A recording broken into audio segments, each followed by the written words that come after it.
Biglang ginanahan si AD at LeBron. Nag-showtime ang Lakers mga idol. LA Lakers vs Detroit Pistons. Debut game ng bagong kasapi ng Lakers, Spencer Dinwiddie. Tulad ng inaasahan, bench player ang role ni Dinwiddie sa game na ito. First quarter, ganado kaagad ang Lakers. Si Rui Hachimura at D'Angelo Russell ang naging X-factor ng LA. Mayroon na kaagad 7 points si Hachimura. Under 6 minutes, gandang ball rotation na ang pinapakita ng LA. Butata ang inabot ng isang player ng Pistons kay D'Lo. Gandang behind the back pass pa ni Reeves kay LBJ at easy dunk na yan para kay LeBron. LBJ naman, bounce pass para kay AR-15. Easy 2 points ulit para sa LA. Under 5 minutes, ipinasok na si Spencer Dinwiddie. Hiyawan ang lahat ng tao sa arena dahil kay Dinwiddie. Well, lalo namang ginanahan si AD at LeBron. Isang driving dunk pa para kay AD. LeBron James, spin moves. Dinaanan lang ang depensa ng tatlong bantay. Angat na sa double digits ang lamang ng Lakers. Spencer Dinwiddie, first assist as a Lakers.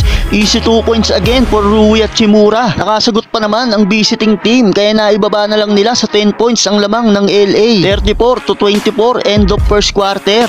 Second quarter, tuloy pa rin ang pagbulusok ng opensa ng Lakers. Parang practice game na lang ang ginagawa ng LA. Hawak pa rin ng Lakers ang 10 points lead. Sa Pistons naman, James Wiseman ang gumagawa sa opensa ng Detroit. Ginawang palabigasan ang loob ng paint. 8 points ang tinana ng Pistons big man. Gandang reverse dunk pa para sa isang player ng Pistons. Under 6 minutes nang biglang nag-run ulit ang LA. Sa pangunguna ulit ni LeBron, AD at Hachimura. At dahil sa run na ito na ginawa ng Lakers, akyat ulit sa double figure ang lead nila. Hindi pa dyan nagtatapos mga idol. Kumamada pa si AD at LeBron. Isang tres pa para kay AD habang sa gasa mode na rin si LeBron. Austin Reeves at D'Angelo Russell back to back 3-pointer para lalong pamagain ang lead ng LA. 71-48 end of second quarter. Lakers up by 24 points. Double-double na for Anthony Davis. 16 points and 12 rebounds. 15 points naman para kay D'Angelo Russell.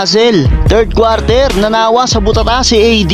Matapos pagbubutatain ni Davis ang player ng Pistons. Halimaw si AD sa ilalim with 6 blocks. Pumapalag pa rin naman ang Pistons sa opensa. Back-to-back slam dunk para sa isang player ng Detroit. Gumawa ng 12-0 run ang Pistons.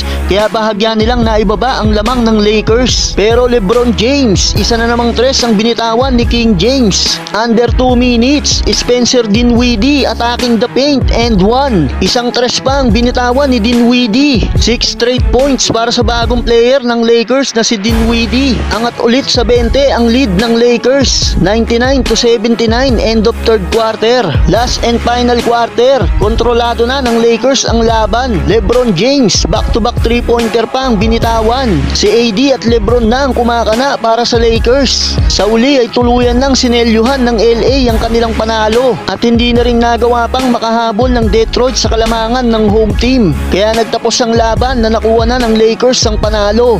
Final score 125-111. Double-double for Anthony Davis with 20 points, 14 rebounds. LeBron James 25 points, 21 points naman para kay D'Angelo Russell. 6 points, 7 assists naman para sa bagong player ng Lakers na si Spencer Dinwiddie.